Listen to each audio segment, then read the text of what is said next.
title of the story. Don't compare yourself to others.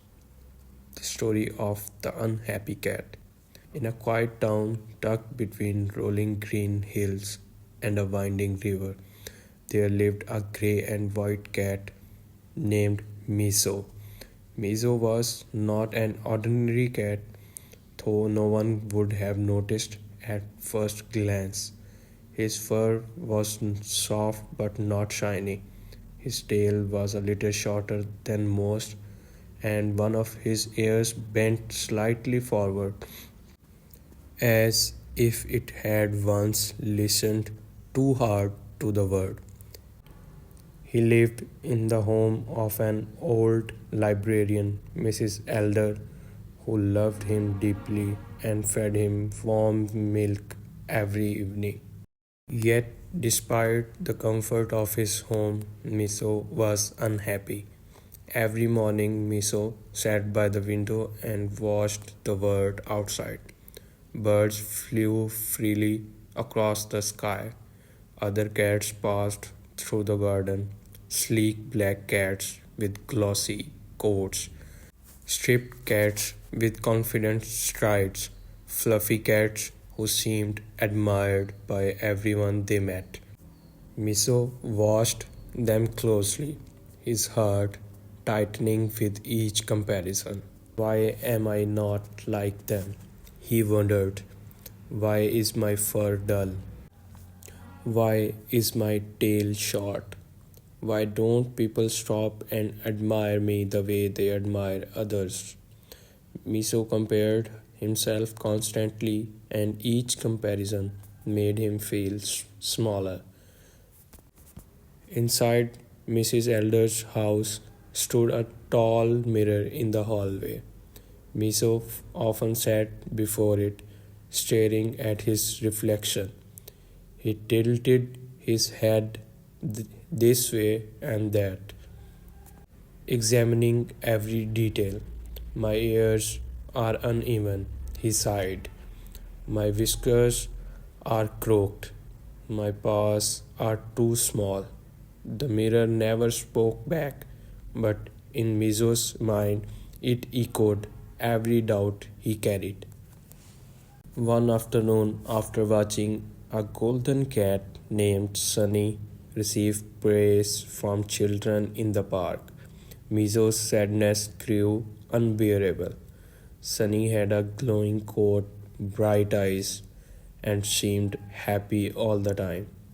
Children laughed when Sunny rolled over, and adults smiled when Sunny purred.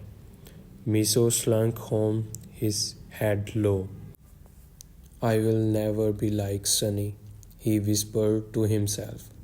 What's the point of being me? That night, Miso couldn't sleep. The moonlight spilled across the floor, and his thoughts spun like leaves in the wind.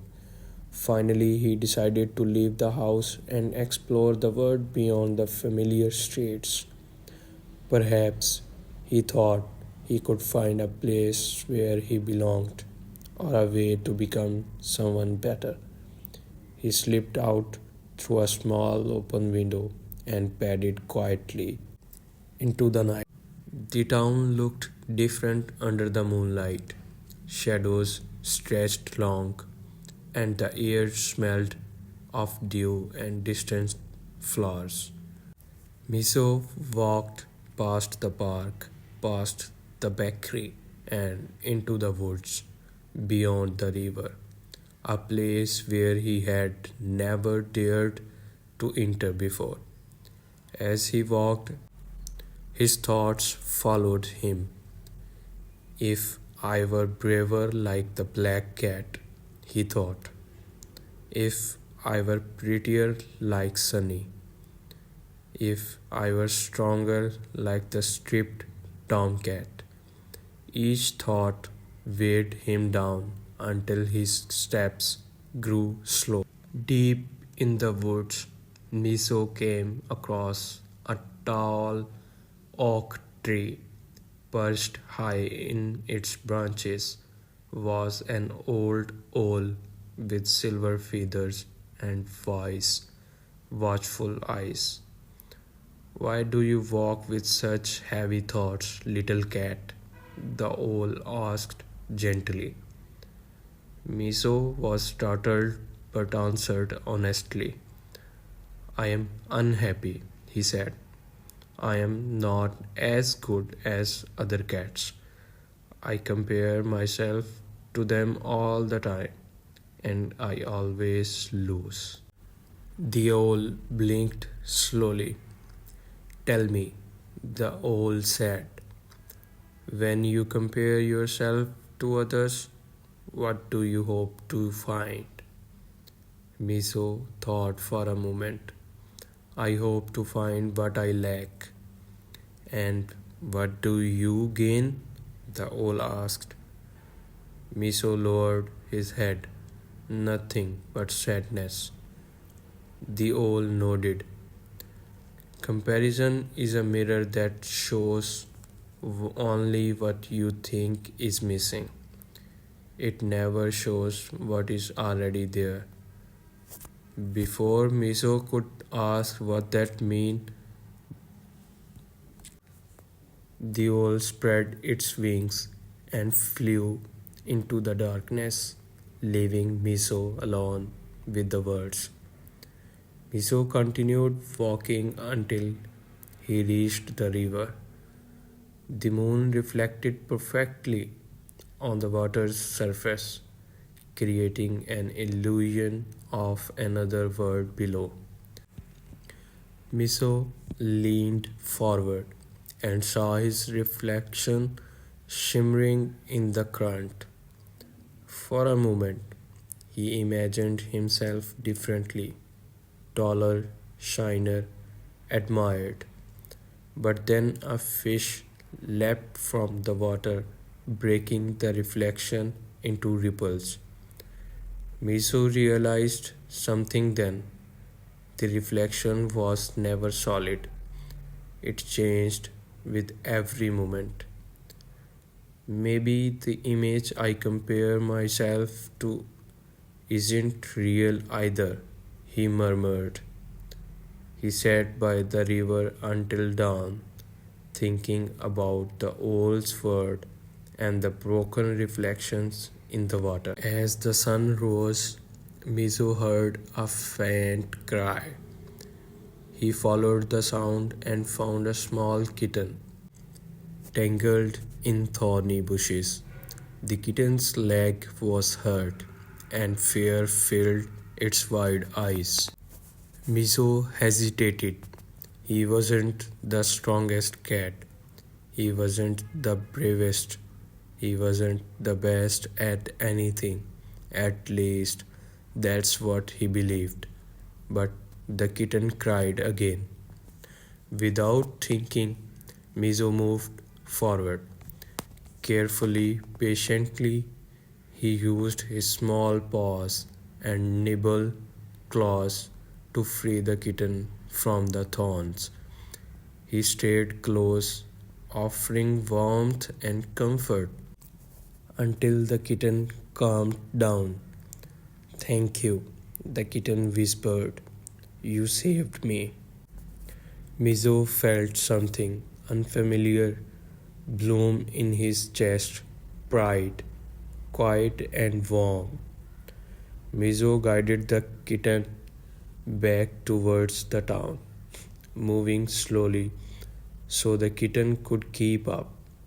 Along the way, the kitten talked about how scared it had been and how kind Mizo was. No one ever calls me kind, Mizo thought. When they reached the edge of town, the kitten's mother appeared, frantic with worry. She rushed forward and embraced her child, then turned to Mizo with gratitude. You have a gentle heart, she said.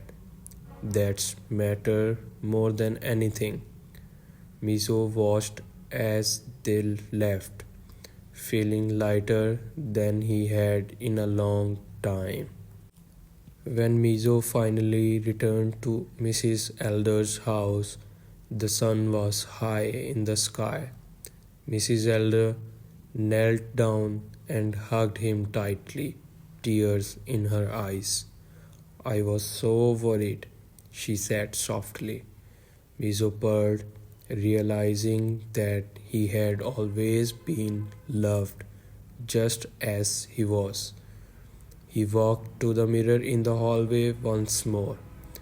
This time, he didn't look for flaws. He saw a cat who was patient, gentle, and capable of kindness. The mirror hadn't changed, but Mizo had. From that day on, Mizo still noticed other cats, but he no longer measured his worth against theirs. He understood that comparing himself to others had stolen his joy, while accepting himself allowed him to discover his true value. Mizu learned that happiness doesn't come from being better than someone else. It comes from being true to who you are. Moral of the story: when you compare yourself to others, you overlook your own unique strengths.